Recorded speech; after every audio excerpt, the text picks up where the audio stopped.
नमस्कार, मैं रंजीता मीना एक बार फिर आपके लिए लेकर आई हूँ एक लाख टके की बात। दोस्तों, एक बार एक चोर को अदालत में प्रस्तुत किया गया। जब सजा सुनाने की बारी आई तो चोर ने कहा कि मेरी माँ को बुलाया जाए। जब माँ को बुलाया गया तो चोर ने कहा, जज साहब, आपको जो भी सजा सुनानी है मेरी माँ को सुनाइए।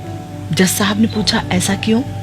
तो चोर ने कहा कि जज साहब, बचपन में जब एक दोस्त के यहाँ से मैं खिलौना चुरा कर लाया और माँ को दिखाया, तभी अगर माँ मुझे रोक देती तो शायद आज मैं इस कटघरे में खड़ा नहीं होता।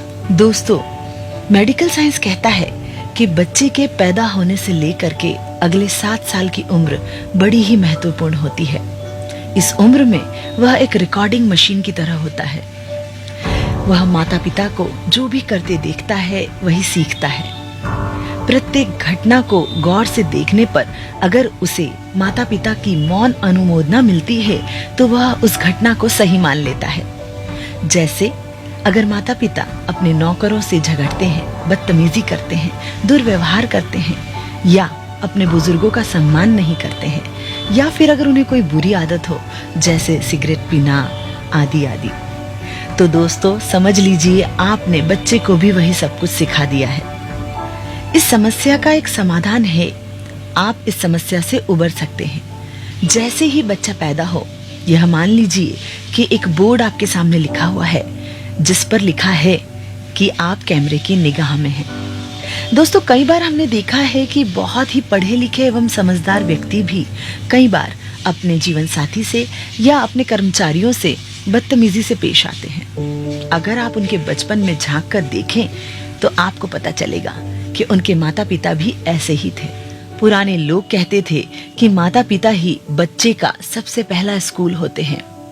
भागम भाग के इस दौर में यह समझ लीजिए कि बच्चे को आपकी बेहद जरूरत है।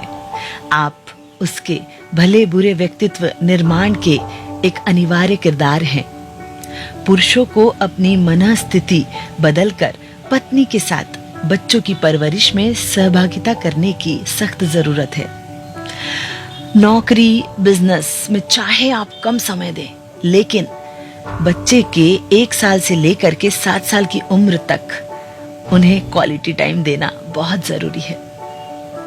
बाद में ऐसा ना हो कि आप शेर कहते नजर आए कि मैं खिलौनों की दुकान ढूंढता रह गया और मेरे फूल से बच्चे सयाने हो गए। दोस्तों, लाख टके की बात, हमारे बच्चों के लिए हम ही वह कुरान है जिसे वे अपने जीवन में पढ़ेंगे।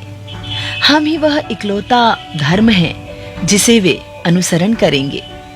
हम ही वह इकलौती बाइबल है जिसका वे अनुभव करेंगे, एवं हम ही वह इकलौता वेद है जिसे वह देखेंगे।